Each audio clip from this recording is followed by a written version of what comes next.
સંત હતા કે જેઓ ગામે ગામ ફરીને કોઈ પ્રવચન કે સત્સંગ કરવાનું કામ નહોતા કરતા.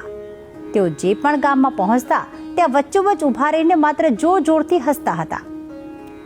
થોડા દિવસ તો ગામ લોકોને થોડું અજુગતું લાગ્યું, પણ પછી લોકો પણ ગામની વચ્ચે એકઠા થતા અને તેમને જોઈને હસવા લાગતા. બસ આખો દિવસ આ સંતોનું આ જ કામ હતું. જ્યારે તેમને ભૂખ લાગતી તેઓ ઈશારા કરતા અને ગામ લોકો તેમને ભોજન આપતા અને પછી હસતા હસતા તે બીજા ગામમાં જતા રહેતા. ત્યાં પણ આ જ પ્રવૃત્તિ કરતા. વર્ષો સુધી આવું ચાલતું રહ્યું. લોકો તેમને જોઈને પોતાની બધી જ ચિંતા અને પરેશાનીઓ ભૂલીને હસવા લાગતા.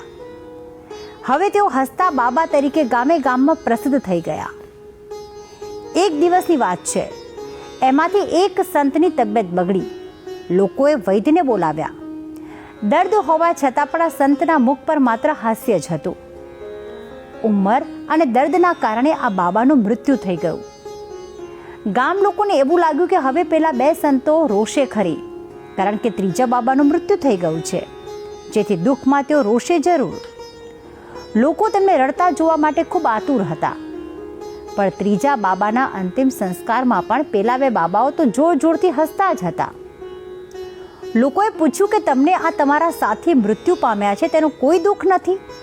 તો તેમણે કહ્યું કે મેં એકબીજાને વચન આપ્યું હતું કે આપણો જન્મ આપણો લોકોને હાસ્ય આપવામાં જ વ્યતીત કરીશું અને અમારા આ સાથીને હસતા હસતા જ વિદાય આપીશું.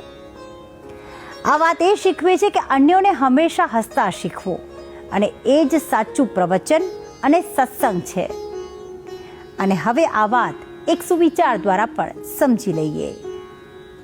આજનો સુવિચાર: જિંદગીનો સૌથી નકામો દિવસ એ છે કે જે દિવસે આપણે હસ્યા ન હોઈએ.